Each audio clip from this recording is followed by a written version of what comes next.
मार्गशीर्ष महिना हा लक्ष्मी माताचा आवडता महिना आहे. या महिन्यात घरात देवाची पूजा, स्वच्छता, देवीची ओटी भरणे, नारळ ठेवणे आणि अन्नदान करणे, कोणताही छोटासा उपाय केला तरी त्याचे फळ मात्र खूप छान असे बघायला मिळते. तर घरात शांतता, सुख, समृद्धी आणि लक्ष्मी मातेचा आशीर्वाद मिळवण्यासाठी हे सर्व उपाय करणे खूप शुभ मानले जाते. सगळ्यांचा फार शुभ परिणाम मिळतो. घरात शांतता, धनधान्य, सुख, समृद्धी वाढते. म्हणून या महिन्यात या काही केलेल्या कामामुळे चांगले फळ आपल्याला मिळते. तर मार्गशीर्ष मार्गशीर्षात गुरुवार हा खूपच शुभ मानला जातो. शक्य असेल तर या मार्गशीर्षच्या गुरुवारी उपवास करा आणि देवी देवतेची सोप्या पद्धतीने पूजा करा. मार्गशीर्ष गुरुवार हा खूपच शुभ मानला जातो. शक्य असेल तर प्रत्येक गुरुवारी उपवास करा आणि देवी देवतेची सोप्या पद्धतीने पूजा करा. देवीची पूजा मांडणी तर करतच असतो, पण साधं पाणी, फळ किंवा उपवासाचे पदार्थ आपण देवीला ठेवले तर ते खूप चांगले.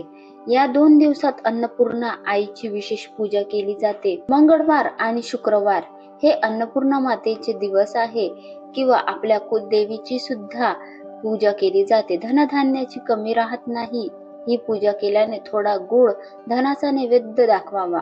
असं नैवेद्य दाखवल्याने लक्ष्मी माता प्रसन्न होते, आपली कुलदेवी प्रसन्न होते आणि अन्नपूर्णा मातेचा आपल्या घरी भरभरून आशीर्वाद मिळतो. या मार्गशीर्ष महिन्यात घराच्या मुख्य प्रवेशद्वार हे सुंदर आणि गॅस चुलीची पूजा सुद्धा करायची आहे. प्रत्येक आठवड्यात एकदा तरी दारांना हलकं स्वच्छ करा आणि हळद कुंकू लावा. हळदीचं लेपन करा, स्वस्तिक काढा आणि गॅस शेगडी असेल ते स्वच्छ करून तिथे सुद्धा हळद कुंकू लावून स्वस्तिक काढा.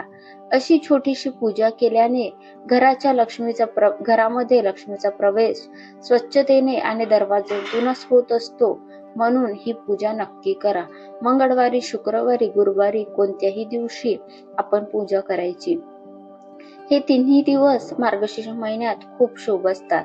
या महिन्यात कन्या पूजन सुद्धा करणे खूपच शुभ आहे. किमान एकदा तरी एखाद्या लहान मुलीला घरी बोलवून तिला आवडता गोड पदार्थ द्या, तिची ओटी भरा, पाय धुवून देवी स्वरूप मानून तिचा आशीर्वाद घ्या. आणि कन्या पूजन मार्गशीर्ष महिन्यात अत्यंत शुभ मानले जाते, म्हणून हे नक्की करा. 5 सुवासिनीला जेवण नक्की घाला, तिची ओटी भरून. या महिन्यात किमान 2 गुरुवारी किंवा शेवटच्या गुरुवारी आपल्या सोयीनुसार 5 सुवासिनींना जेवण घाला, त्यांची ओटी भरा, त्यांचा मानपान करा. ओटीमध्ये हळद कुंकू, वेलची, खोबरे, धान्य असे आपल्याला घेऊन आपल्या परिस्थितीनुसार त्यांची पूजा करायची आहे. त्यांची ओटी भरून त्यांचा सत्कार करायचा आहे. हे सगळं केल्याने आपली जशी परंपरा आहे तशी करा. हे सगळं केल्याने याने आपल्या घरात लक्ष्मीचा आशीर्वाद नक्कीच मिळतो. आई लक्ष्मीच्या नावाने अन्नदान करा. अंबाबाई, महालक्ष्मी किंवा कुलदेवीच्या नावाने एखाद्या गरजू व्यक्तीला जेवण द्या. कधी कधी घरी बनवून देऊ मंदिरात अन्नदान करा. याने निगेटिव्हिटी ऊर्जा कमी होते आणि घरात शांती राहते.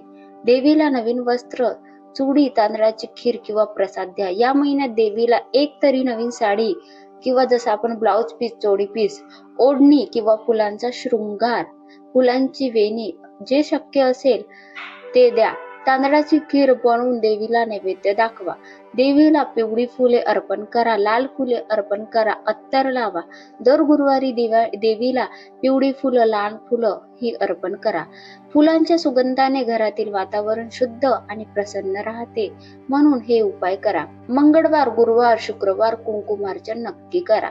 या 3 दिवसामध्ये देवीच्या मूर्तीवर किंवा फोटोवर कुंकुमार्चन केल्याने देवीचे स्त्री तत्व घरात जागृत होते आणि ती स्थिर राहते. आपली कुलदेवी असेल, कुलदेवीचा फोटो, मूर्ती टाक असेल, महालक्ष्मीची मूर्ती असेल, त्यावरती कुंकुमार्चन करा. श्री कुलदेवी नमो नमः किंवा श्री महालक्ष्मी नमो नमः या मंत्राचा जप करून देवीच्या मूर्तीवरती कुंकुमार्चन नक्की करा. श्री सुक्तम येत असेल तर ते म्हणून सुद्धा कुंकुमार्चन करायचं असतात. तर या महिन्यामध्ये मंगळवार, शुक्रवार, गुरुवार या दिवसामध्ये कुंकुमार्चन आपल्याला करायचं आहे. रोज संध्याकाळी धूप दीप लावून घरात कापूर आणि लवंग जाळा. हे खूप महत्वाचं आहे. दररोज संध्याकाळी 6 ते 7 वाजेपर्यंत लक्ष्मीचे आगमन आपल्या घरामध्ये होत असते. म्हणून 6:30 ते 7:30 या दरम्यान आपल्याला धूप दीप घरामध्ये फिरवायचा आहे. नंतर एक तुकडा कपूरचा घेऊन त्यामध्ये 2 ते 3 लवंग टाकून ते जाळायचे आहे आणि घरामध्ये संपूर्ण आपल्याला ते फिरवायचे आहे. याने घरातील नकारात्मकता निघून जाते आणि लक्ष्मीचं वास्तव्य आपल्या घरी राहते. लक्ष्मी आपल्या घरामध्ये स्थिर राहते आणि वातावरणही शांत होते. हे सर्व उपाय केल्याने आपल्याला लाखो रुपये मिळत नाही, परंतु घरामध्ये सुख, समृद्धी, धनधान्य हे सगळं टिकून राहतं, आरोग्य चांगलं राहतं आणि महालक्ष्मीची कृपा आपल्या घरावर नक्कीच राहते. तर मार्गशीर्ष महिन्यामध्ये हे आपल्याला सोपे उपाय करून अत्यंत शुभ उपाय. हे उपाय मोठे नाहीत, पण याचा परिणाम मात्र खूप मोठा आहे.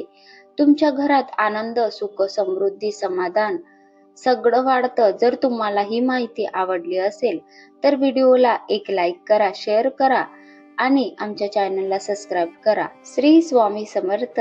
जय लक्ष्मी माता.